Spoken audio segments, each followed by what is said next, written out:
All right. Well, good morning to everybody.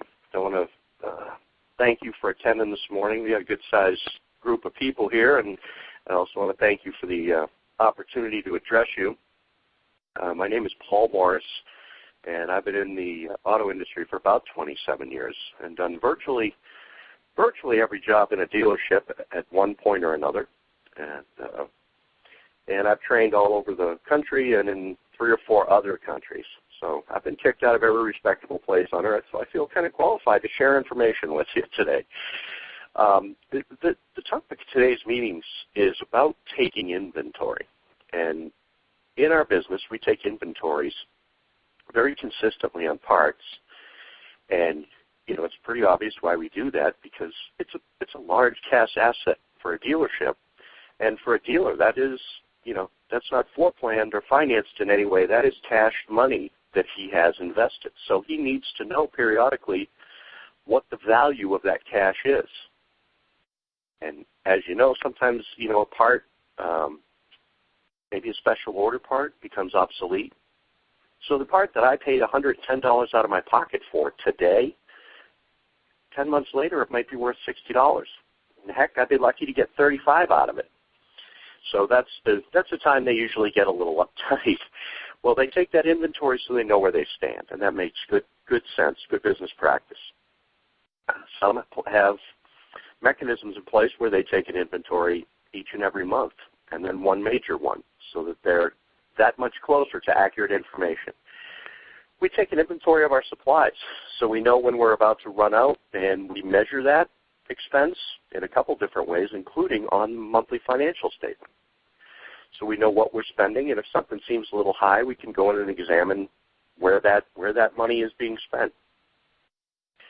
We do inventories on our new car inventory.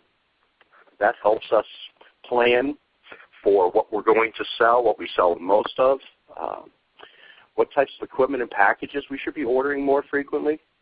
We do inventories of our used cars. That's an especially volatile inventory because after 90 days or so, the value of a used car can drop dramatically, and we need to be aware of that. And there's an old expression with used car inventory: your first loss is your best loss. So if the car is not moving, take it, get the most you can out of it, and move on. It's interesting, the people that hang on to used cars the very longest, which is not all that common anymore, but the dealers that do, they tend not to be very profitable dealerships because they're not making maximum use of their inventory. In fact, they're just looking at it for what happens to be there. They're not looking at it for the productivity and that turn rate opportunity for themselves. They're not looking at it that way. They just want to account for 53 cars and be able to see and touch each of the 53. So you can take an inventory, but you may not use it properly.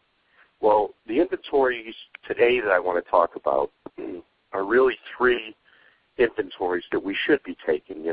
And we do take some of them maybe to some extent or another, but perhaps we're not taking them consistently and with an ironclad goal in mind before we start the inventory. And the first inventory that we need to look at is our processes.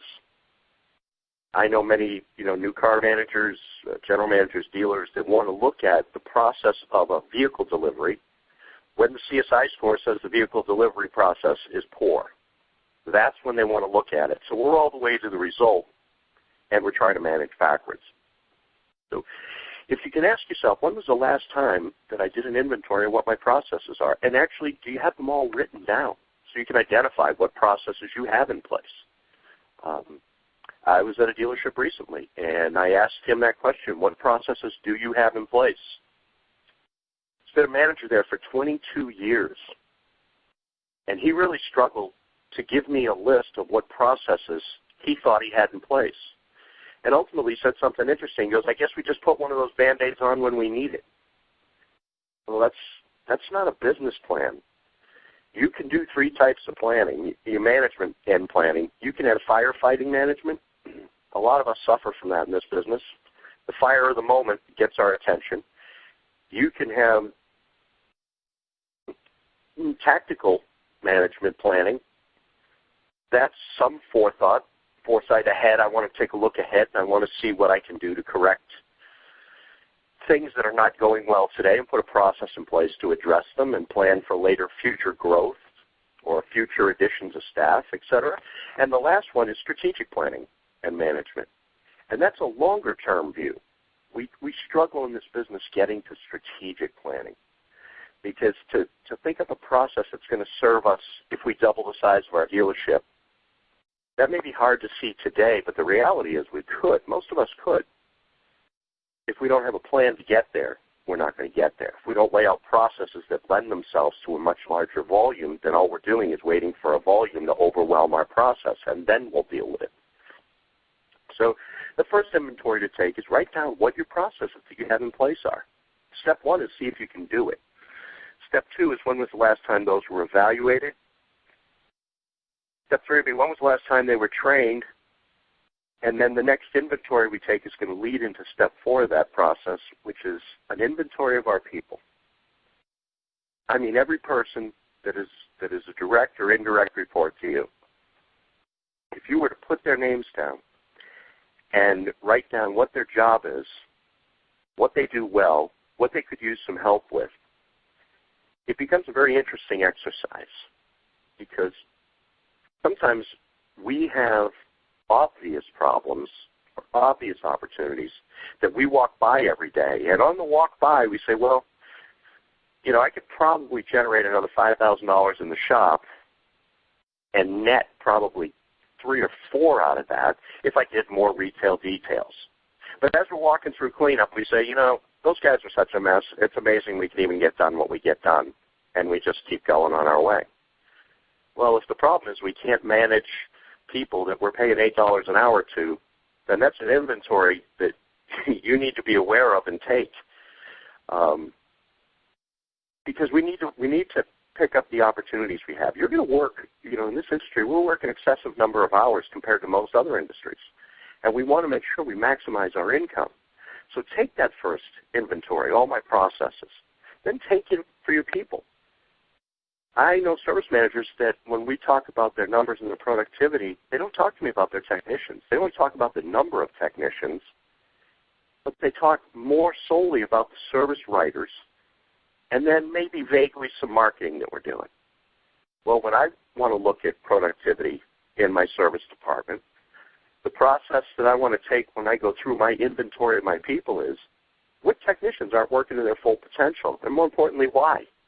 And what can I do to help unlock that so that they can move forward?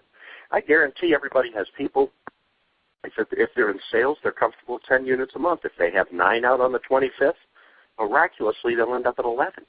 Now they shouldn't statistically, but they do. And I have technicians that are comfortable at 38 to 40 hours a week, and that's pretty consistently what they turn. And if you do the math and logic of that, boy, that's almost impossible because your shop doesn't stay 100% even every week. How can someone do that? There's only one answer for that. When I take that inventory and I look at that person, I have to realize that they basically stop working at close to 40 hours, or they slow down. It might be a psychological block for them. If they do 45, maybe they're afraid that their significant other and their kids and you and the dealer will expect that consistently. And worst of all, maybe they'll expect it consistently, and when they don't do it, they fail. So you need to communicate with that person. You need to lift the lid off and let them grow. We tend to say, yeah, that guy does about 37 hours a week, but he's steady. How about another 8 hours a week? That's 400 hours a year, $40,000 in gross for one person. That's not counting the parts for us. If you started doing that times 4 or 5 people, pretty soon you have $250,000 more in gross for the year, working the same number of hours. Why? Because I took an inventory. I looked at their strengths and weaknesses. I looked at their numbers, black and white, and I had a plan of what to do to help them. And the final inventory, and probably the most difficult one, is you take an inventory of your management, yourself. You know, again, how many obvious problems do I have or obvious opportunities that I walk by every day and do nothing?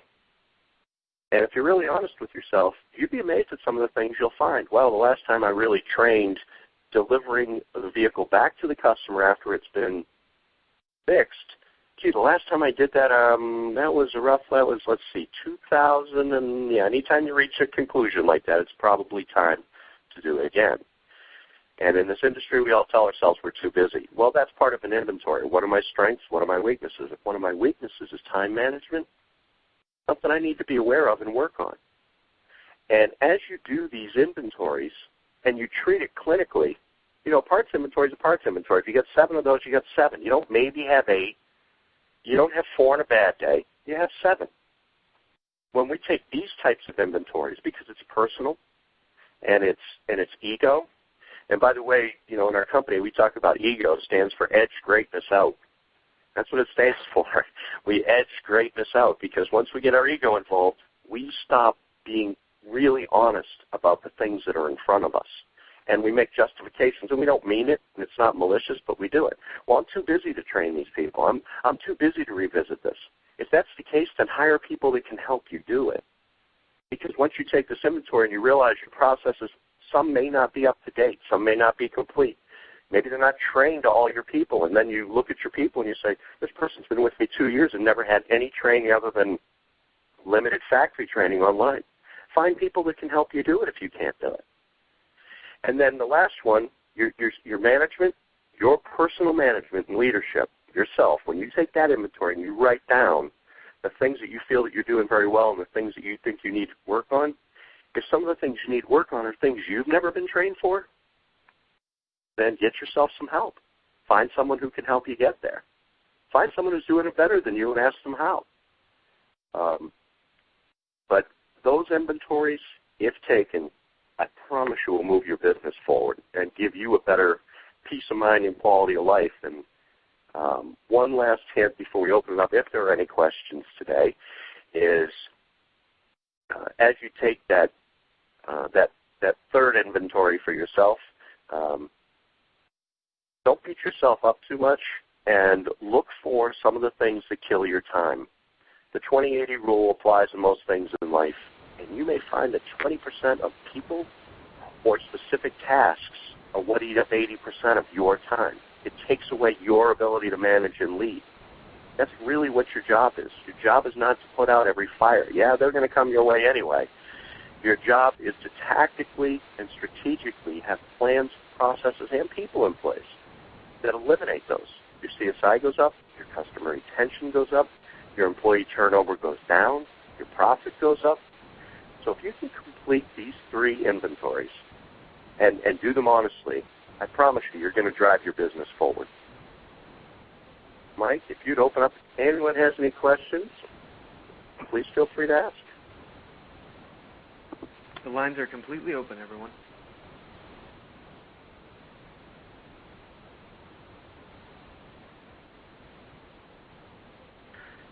Well, Mike, I love no questions. It means one of 2 things. Everybody really got it and they're thinking deeply about it, or I put everyone to sleep. And either way, it's a win for them. Paul? Yes.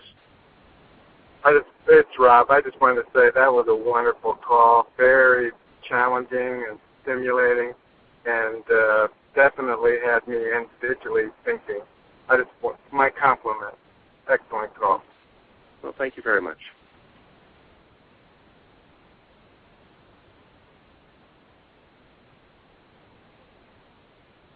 Well, all right, Michael, you're the boss, my friend. If we don't have any other questions, I'm all set. Well, thank you for everyone for coming. We appreciate it.